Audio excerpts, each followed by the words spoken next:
Salut à tous les passionnés d'investissement. Aujourd'hui, on se retrouve pour une vidéo sur Soitec. Donc, Soitec, c'est une entreprise spécialisée dans les semi-conducteurs et on va voir plus particulièrement leur spécialité au cours de la vidéo. Donc là, je vous ai mis quelques points clés du rapport annuel qui est sorti. Donc, suite à ce rapport annuel, on a eu une grosse baisse du cours, on a perdu 20%. Et déjà, depuis les plus hauts de novembre 2021, on est sur une baisse de près de 80%. Voilà, de 80%. Donc c'est pour ça, est-ce que c'est le moment d'acheter ou pas? Ça, je vous laisse vous faire votre avis. Mais pour l'instant, on va passer sur les points principaux que j'ai remarqués. Le chiffre d'affaires au quatrième trimestre est resté stable par rapport à celui de l'année passée. Donc déjà, ça c'est un bon point. Donc c'est pas ça qui a fait la baisse du cours. Le chiffre d'affaires fiscal, donc il y a eu une baisse sur l'année complète. On est sur une baisse de quasiment 10% du chiffre d'affaires. La marge EBITDA, elle est à 33,5% et une marge opérationnelle de 15,2%. Voilà, ça je voulais juste le garder. Et malgré tout, on reste sur un free cash flow positif et ils ont quand même maintenu leurs investissements euh, en recherche et développement et au niveau industriel aussi. Donc voilà sur ces points-là. Donc là, je vais vous lire du coup rapidement, enfin juste certains points de la déclaration. Déjà, j'avais déjà supprimé une partie, mais pour ceux qui veulent lire comme ça, vous pouvez mettre pause et lire aussi l'intégralité. La baisse de 20% de Soitec, c'est très certainement dû à ce point-là. Donc pour le premier trimestre de cette année, ils s'attendent à une baisse de 20% du chiffre d'affaires par rapport à celui de l'année d'avant. Donc ils ont inclus dans leur calcul, en fait ils arrêtent les produits Imager SOI. Et donc ce chiffre d'affaires était de 25 millions. Ils ont pris ça en compte dans leur calcul. Donc ils sont quand même confiants par rapport au fait qu'ils soient sur des méga tendances. Donc la 5G, l'efficacité énergétique et l'intelligence artificielle. La partie sur laquelle je voulais le plus voir avec vous, c'était ça. Donc c'est les trois divisions, leurs trois principales divisions. Donc globalement, le chiffre d'affaires est resté stable. Du coup, pour les communications mobiles, donc légère baisse du chiffre d'affaires, mais la dynamique produit notamment des POI et des FD-SOI est solide. Donc en fait, il y a des signes encourageants sur l'adoption de ces technologies-là, parce que c'est par rapport à la 5G et au filtre radiofréquence. Donc à moyen terme, malgré le contexte qui est encore fragile au niveau de la reprise du secteur du smartphone, ils s'attendent quand même à moyen terme à pouvoir avoir un chiffre d'affaires qui revient à la hausse. Donc juste petit point sur le POI, donc c'est Piezoelectric On Insulator. Donc en fait c'est un substrat qui est utilisé pour fabriquer des filtres RF, donc radiofréquence, haute performance, et donc c'est essentiel pour la qualité de réception et réduire les interférences. Et pour le FD-SOI, en fait, c'est une technologie de substrat qui permet de fabriquer des puces électroniques plus rapides, moins énergivores et bien adaptées justement aux puces 5G et aux applications comme l'IA et l'automobile. Donc où il y a besoin vraiment de technologies plus de pointe. Ensuite, pour la partie automobile et industrie, donc le chiffre d'affaires de cette partie-là est de 45 millions d'euros, stable, malgré un marché automobile difficile. Alors c'est vrai que le marché automobile est assez compliqué, bon c'est aussi un secteur cyclique. Il y a le Power Soy qui fait un rebond significatif des ventes grâce à un restockage client, donc leurs clients avaient plus de stock, donc il y a eu un gros stock. Et sûrement vu que les clients viennent de refaire un restockage, je pense que pour les prochains mois, vu que le stock est fait, ils auront peut-être moins sur le prochain trimestre de chiffre d'affaires sur cette partie-là. Donc voilà, après il y a aussi des perspectives qui sont soutenues par rapport à la transition vers le 300 mm. Je pense que je vais essayer de faire un schéma justement pour expliquer et vous le mettre à l'écran. Par rapport au 200 mm, en fait, ça permet d'augmenter tout simplement la rentabilité de Soitec ainsi que pour leurs clients. Après, ils ont aussi SmartSiC. En fait, ils ont 6 clients en qualification. En fait, il y a encore un retard sur cette niche-là. Mais le potentiel, en fait, c'est que par rapport à leurs concurrents, ils sont en avance, ils ont des brevets déposés. Pareil, j'essaierai de mettre un schéma à l'écran, comme ça au moins ça sera plus parlant pour vous. Mais moi, je suis pas spécialiste dans les semi-conducteurs. J'essaye de comprendre un peu, vu que je m'intéresse à l'entreprise, j'essaie de m'intéresser au maximum, mais je suis pas spécialiste non plus du secteur. Et j'essaie juste de vous montrer un peu les chiffres qu'il y a eu et voir si l'entreprise vous plaît pour après vous que vous puissiez pousser vos recherches plus loin. Donc là, après ma partie préférée, c'est l'intelligence artificielle et le cloud. Donc ça a reculé de 11% par rapport à la cession des activités de Dolphin Design. Donc ça, c'est une entreprise qu'ils avaient rachetée, je crois, en 2018. Et ils ont finalement revendu pour se recentrer sur leur cœur de métier. Donc voilà, donc comme ils disent, la division bénéficie de l'essor structurel de l'IA et du cloud, avec un fort potentiel sur le Photonics SOI, bien positionné comme technologie de référence pour les data centers modernes. En fait, le photosonique, c'est de l'optique. En fait, au lieu d'utiliser des fils électriques pour transmettre les données, c'est directement par optique. Du coup, c'est plus efficace en énergie, c'est plus rapide et ça permet encore plus de miniaturiser les infrastructures, enfin, du coup, les semi-conducteurs en l'occurrence. Et du coup, c'est quelque chose de très stratégique dans l'Internet des objets et dans l'intelligence artificielle. Là, on va aller voir après le chiffre d'affaires. Donc voilà, comme ça, vous pouvez avoir rapidement une petite vision pour chaque division par rapport de 2024 à 2025, l'évolution qu'il y a eu. Donc après, ce que je vous conseille aussi, si l'entreprise vous intéresse, c'est d'aller voir, je vais vous mettre le lien dans la description, pour que vous puissiez après aller chercher directement ce diapo. Donc c'est la présentation en fait des chiffres de 2025, là, le dernier qui est sorti. Donc moi je voulais aussi vous montrer ça au passage. C'est donc le chiffre d'affaires donc par rapport à l'année dernière, 9% de perte, et le bénéfice net par action de 2,57 €, donc en baisse de 49% par rapport à l'année dernière. Je profite d'être sur le montage pour faire une petite voix off, pour te rappeler d'aller faire tes propres recherches, que c'est super important, d'aller dans les rapports financiers, d'analyser la société par toi-même.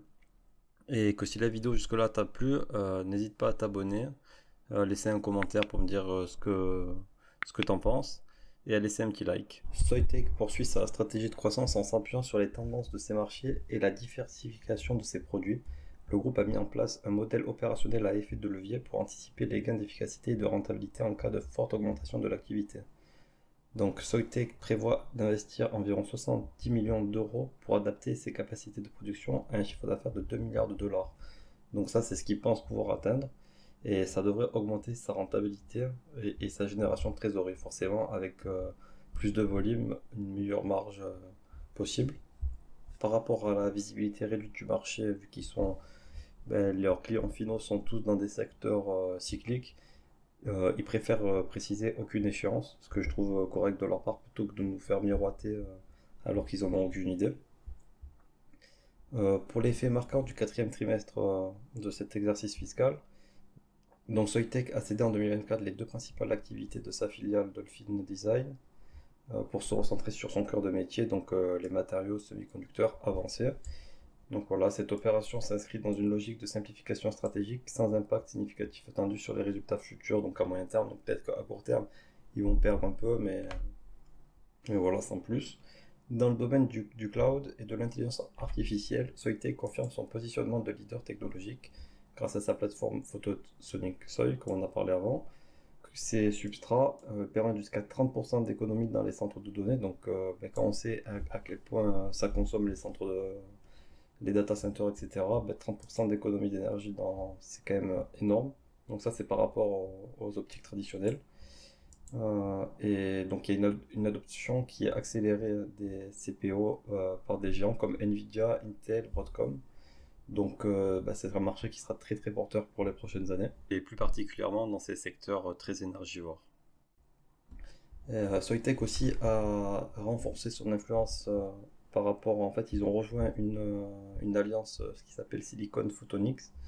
Donc il y a des grands acteurs dedans, comme TCMC, donc, qui est la plus grande entreprise de semi-conducteurs au monde. Et du coup, ça permet en fait justement de préparer les standards technologiques pour le futur, de travailler en équipe avec d'autres géants du secteur. Et aussi, ce que j'ai repéré, c'est la nomination d'un nouveau directeur financier, donc Albin Jacquemont. Donc j'ai vu qu'il a été directeur financier dans beaucoup d'autres entreprises. Il y a Carrefour qui me revient. Et pour finir, on va avoir 3 indicateurs sur Coifin de Soitec. Donc là, c'est le cours sur 5 ans de Soitec. On va d'abord regarder le price earning ratio. Donc historiquement, même si on met sur toujours, on est historiquement sur des niveaux bas. Pour moi, c'est un prix qui est acceptable à payer. Après, évidemment, c'est pas un conseil en investissement. On se remet sur 5 ans. Donc le RSI. Donc un RSI, alors je sais pas si tout le monde connaît forcément le RSI, mais bon, normalement c'est quand même assez connu. En dessous quand on arrive sur les 32, c'est que c'est survendu, et au-dessus, c'est que c'est suracheté. Alors ça suffit pas à prédire les points bas et les points hauts, forcément. Ici, celui qui a acheté ici, s'est vite retrouvé en perte. Mais voilà, donc là, ça fait vraiment de nombreuses fois qu'on arrive autour des 30. Et par rapport à tout ce qu'on a pu voir sur l'entreprise, après, je vous laisse vous faire votre propre idée.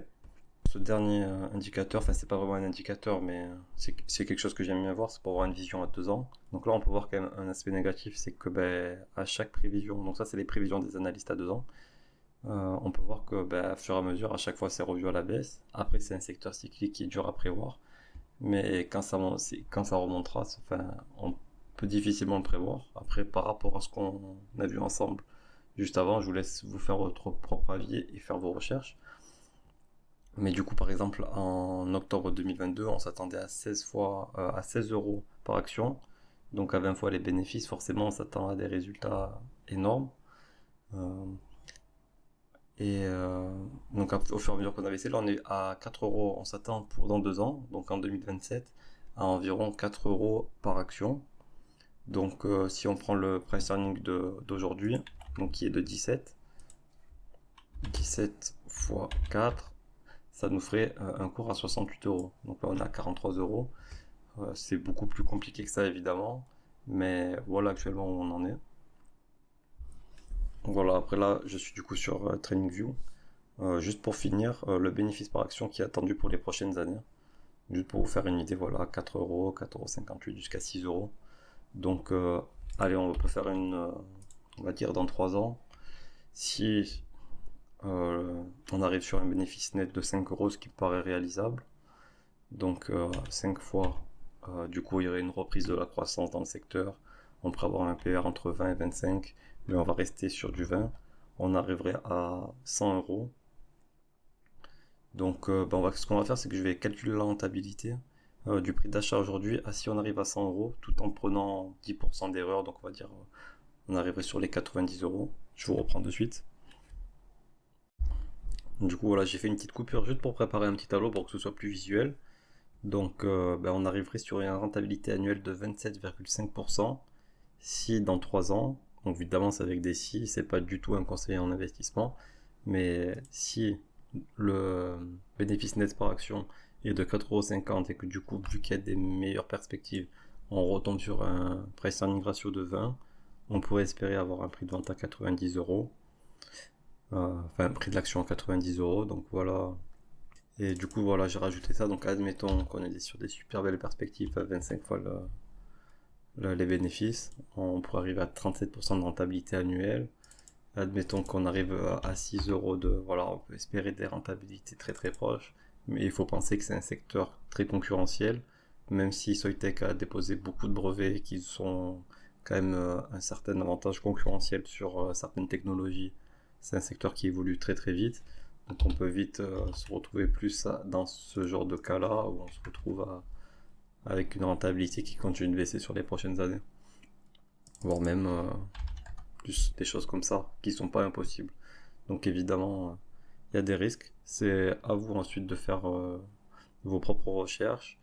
Et pour moi, ce sera tout. Si la vidéo vous a plu, n'hésitez pas à vous abonner, à laisser un commentaire, me dire ce que vous aimeriez que j'améliore. Voilà. Donc pour moi, ce sera tout. Allez, ciao.